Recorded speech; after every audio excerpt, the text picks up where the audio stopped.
up, guys? It's your boy, Barca Boy 103. Just finished watching the match, and Barcelona beat Osasuna by 2-0 and qualify for the Spanish Super Cup final this Sunday. It will be an El Clasico rematch from last year. Overall, Barcelona dominated the match, and I am not excited about qualifying for the final. I am more excited that Barcelona have managed to win a game of football by more than one goal. The starting lineup for this match is on the screen right now. It was Iñaki Peña in goal, a back four of Koundé, Araujo, Christensen, and Alejandro Balde, midfield three of Frenkie de Jong, Gundogan, and Roberto, and a front three of Raphinha, Lewandowski, and Ferran Torres. No surprises or any, weird tweaks from Xavi. This is the exact 11 that we expected, and we did of course see Lamine Yamal, Pedri, and João Felix make appearances off the bench. The first goal scored in this match that broke the deadlock thankfully was scored by Barcelona, and it was scored by the main man, RL9, Robert Lewandowski. The ball is actually won on the left-hand side by Christensen. Of course, Osasuna players, as we speak, are crying in the post-match press conference saying that it should have been a foul. No foul. Jose Arnaiz, the former Barcelona player and current Osasuna player, went down super easy from the Christensen challenge. He then feeds it, of course, to Gundogan. Gundogan makes a fantastic run forward, feeds Lewandowski through, and he finishes it despite the fact his shirt was pulled heavily to, kind of throw him off balance a little bit. Great finish after missing about 20 chances, and gives Barcelona the lead. The second and final goal scored in this match was scored by the youngster Lamine Yamal, who of course came in for the injured Raphinha just before halftime, and it was a brilliant counterattack from Barcelona following an Osasuna, push. Of course, it's last second, they're chucking everything forward to push it into extra time. Brilliant counterattack. João Felix nutmegs the Osasuna player, finds Lamine Yamal inside the box. He controls it, cuts it onto his left foot, finishes it beautifully in the bottom left-hand corner, and of course secures Barcelona's first win by more than a goal in over 4 months. So overall, the team performance rating on the night, I'm already giving it an average 6 out of 10. I think we performed to expectation based on what we've seen, of course, this season over the past few months. I think for the center of Barcelona, of course, it's nowhere near, but it was very much a professional performance from Barcelona. We walk in, of course, as the clear and utter favorites against Osasuna, who are not having, the best of seasons so far. We absolutely dominated the possession. I believe we finished with over 75% of the possession for the entire game. There's a point in the game where we had, I think, 81% of the possession. It was pure and utter domination, but I would say this, it wasn't that comfortable. Osasuna had a lot of chances in the first half. So did Barcelona, to be fair. It was very much, an up and down, back and forth of a first half where the defense were getting quite lucky. We were slipping, then the last day's challenge would come in, or we get a lucky deflection, whatever the case may be. I think the main reason why we won this game was that midfield domination. We dominated the ball, especially in the middle of the pitch, winning it back when needs be, controlling the tempo as well. That's why we won this game. Of course, in terms of the goals, they weren't, really well worked. One was a counter attack in the final second. The other one was, a ball won back in the midfield, which again, credit to the Christensen for doing that, of course. But it wasn't, a comfortable win. But a win is a win, of course, and I think, winning by more than the goal will kind of overshadow a little bit the performance, although I'm very happy we've done it. I didn't think we were going to do it. I did predict 2-1 in my match preview yesterday, so the fact that we win this game by more than one goal, I'm absolutely and utterly shocked, but I don't want that to overshadow the performance. Yes, I wouldn't say, it's kind of like the game against Barbastro, where I'm sitting there watching the game, I know we're going to win this game, I'm not, nervous that we're going to choke it or something's going to happen, although they were getting in behind quite a little bit, Osasuna, but I felt very secured because you can tell that in the players' manners and also in the opponent's manner that they weren't really going to get back into the game. As soon as Barcelona got that first goal, we reached the 9th minute and it was still 1-0. You felt as though we were going to make it over the line, and of course, Lamine Yamal just kind of put the icing on the cake. I think in terms of, the team setup, it was the correct move, of course, based on the personnel we have available and the, players that we have as well. But you can tell in the final third, again, these players just lack indecisive, poor decisions. 1 minute they cross it when they should be passing it, they pass it when they cross it, when they shoot they pass it, when they have to shoot they pass it.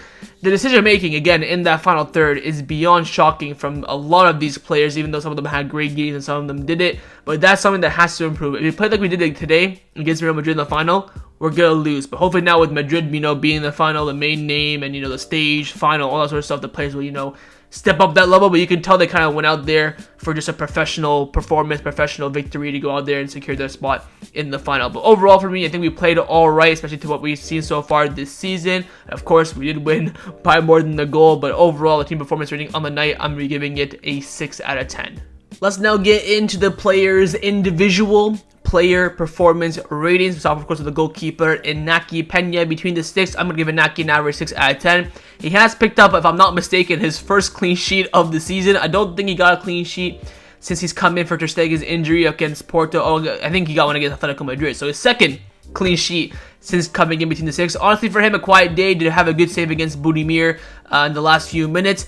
There was this free kick, I believe, in the first half or beginning of the second half where he punches it out. Again, Iñaki Peña does not give me confidence in goal, especially with his feet as well. He gets it, I'm like, just clear it, just clear it. He just looks so scared and nervous. Again, the ball that came in from the free kick easily could have been caught, but no, he kind of palms it away, and he lets Osasuna whip in another cross and create a dangerous opportunity. So I'm not too happy about that. But again, the Budimir save was good, despite the fact he didn't hit it that great. But I think average day in the offense for Iñaki Peña was quite quiet for the chances that Osasuna had that were on target. So I will give him a 6 out of 10. Now for center back partnership in front of him, firstly on the right hand side, it was Ronald Araujo. I'm going to give Araujo, I would say, a generous average 6 out of 10. I did not think Araujo played well. I think the name Araujo, the presence of Araujo is what got him out of jail quite a few times in this game. He just looked like he lost a leg. He looked like he had no physicality whatsoever, that he lost all his pace. I don't know, it looked so weird, man. Since these Bayern rumors, he's just been absolutely shite. Let's be honest. And again, against a team where, they don't have, prominent forwards besides from Budimir, you expect him to dominate in that sense, but he just didn't. I think he had a few good recoveries, especially in the second half. In the first half, he was absolutely woeful. Second half, he kind of grew into the game a bit. I think once he got the armband, he looked a bit better, for being honest. But I don't think it was his best showing. And I think, again, these Bayern Munich rumors are definitely affecting his performance, and I will be giving him an average 6 out of 10. But his center back partner on the left hand side was Andreas Christensen, and I will be giving Christensen tonight a 7 out of 10. I thought he had an absolutely brilliant game. Of course, did win the ball back to create the opening goal for Lewandowski. I think he was so solid. In the first half, he had 2 shots as well from those corner kicks. The first one on the volley, very difficult, got that on target. His aerial presence today was very poor. A lot of times, again, it is coming up against Budimir, who is very prominent and dominant in the air, but was getting beat a lot on headers, but looked so comfortable in his passing. I think, again, his passing today was fantastic. Switching plays to Raphinha, Lamine Yamal, opening up the space in the middle of the pitch. His decision-making today was very good as well. I think he had a very solid performance, in my opinion, and I will be giving Christensen tonight a 7 out of 10. Into the fullbacks now. Firstly, Alejandro Balde at left back. For me, for Balde, I might be giving him a 7 out of 10. I thought he played very well, especially coming off this illness. He's been out for a week. Apparently, half of the game, he had a bit of discomfort. We saw Hector Fort and Fermin Lopez warming up very early in the first half, but he pushed through it. I thought he had a really great game defensively. I think going forward wasn't the best. Had a few misplaced touches as well, gave the ball away quite a bit, but I think his actions in the defensive transition and also build-up play was very strong. We saw some glimpse of prime Balde from last season. We saw he made a great run in the midfield as well from that Balde. We know the Frankie de Jong typical run in midfield. You also know that Balde run from left back, cutting inside, creating that space. Thought he did that very well. So I think he put in a good shift today with the discomfort as well. So I will be giving him a 7 out of 10. Now, right back, it was Jules Koundé, and I will be giving Koundé as well a 7 out of 10. I think Koundé had a great game. With Koundé, though, you can tell that it's a center back playing at right back, because you can see that his, attacking role or attacking prowess as a fullback isn't quite there. Like Balde gave the ball away quite a bit, especially in those key areas where you're either on the break or they're in behind. But I think overall, controlled the right hand side, had some great calmness and tempo and composure like we saw with İlkay Gundogan. Had some great runs as well, especially in that second half, putting in some good crosses. I think Koundé had a really good game, and I think it's almost a man of the match performance if Frankie de Jong and Gundogan weren't, exceptional. I think he's one of the few players who really put in a shift today. And again, he's, complains that, I don't want to play right back and stuff like that, but sometimes you need it there, and to be fair to him, he's held his head up high, and he's putting in a great shift. For me, Koundé today, he was absolutely brilliant, and I will be giving him a 7 out of 10. Into the midfield now. Firstly, in the pivot was İlkay Gundogan for the majority of the game, and I have given Gundogan an 8 out of 10, and my man of the match. I thought Gundogan was absolutely fantastic tonight. I think he was head and shoulders the best player, and probably one of few players who deserves a big round of applause for their performance today. Absolutely controlled the midfield. I cannot remember him misplacing a pass. Gundogan for me today was the only player who every time was on the ball made the correct decision, whether it was to switch the play simple to Araujo, try to find the space to Lewandowski. Of course, he's on set pieces today. Every single set piece he whipped in was dangerous, from the free kick to the corner kicks. Of course, got the assist for the Lewandowski opener. Again, that run that he made was absolutely fantastic. He looked so calm and composed on the ball today, and that's something that we really missed recently. I thought he had an absolutely brilliant performance, and for me, he'll be getting an 8 out of 10, and definitely my man of the match. Now, the other midfielder who also kind of played in the pivot and also played in the advanced role, who actually got man of the match from the Federation, it was Frenkie de Jong, who have also given an 8 out of 10 for his performance. I thought he was brilliant, but I would have given Gundogan probably 8.5. I don't think Gundogan was quite a 9. I think he was probably 8.5, 8.4, 8.6, somewhere around there. But Frenkie de Jong, he was an 8 for me. I thought he was brilliant as well. The reason why I think Gundogan performed better was, again, I think on the ball, composure, tempo, decision making, Gundogan was better. I think Frenkie de Jong was composed overall, but sometimes did, make that bit of a lackluster decision when he's coming into, the midfield. When he had some great runs today, but sometimes when he wins the ball back, whether it was Christensen, Koundé ball, then they gave it to him, he was a bit slow in making that decision. Sometimes he'd make a turn and lose it. But apart from that, I thought he was brilliant again. And this is the kind of game that you have to realize that if we did not have Frenkie de Jong in this game, you probably would still be playing in the extra time right now, for being completely honest. I think Frenkie is so instrumental, so crucial to this team. Even Cancelo, who played with, legends in midfield, the likes of De Bruyne and, whoever he played with at Juventus, Prime, Pogba, Pirlo, and stuff like that. And he was saying the most impressed player that he's seen at Barcelona is not your Lewandowski, not the young Lamine Yamal or Gavi or Pedri. It was Frenkie de Jong.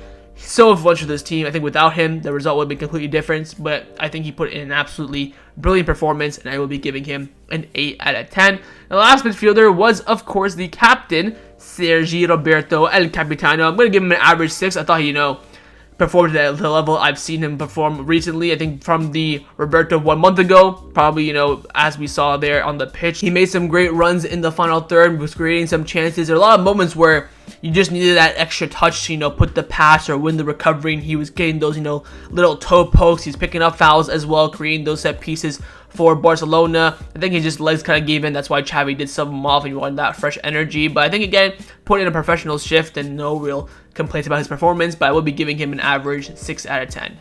Into the forwards now. Firstly, Raphinha at the right wing position. I will be giving Raphinha an average 6 out of 10. Only lasted about 40 minutes. We are hearing it is a hamstring injury and that he's probably going to be out for the final on Sunday. Hopefully he can be back for that Copa del Rey game, that we can get to, his match fitness and, minutes back up. I think in the minutes he played, he was average, the typical Raphinha we've seen this season. I don't think he was that decisive, especially in the final third, but didn't end up finishing the game, unfortunately. So I will be giving him an average 6 out of 10. Next up is the striker, of course, the main man, RL9. Robert Lewandowski. Very, very generous 6 out of 10 I've given him. I think if he didn't score the goal, we were looking at a 4.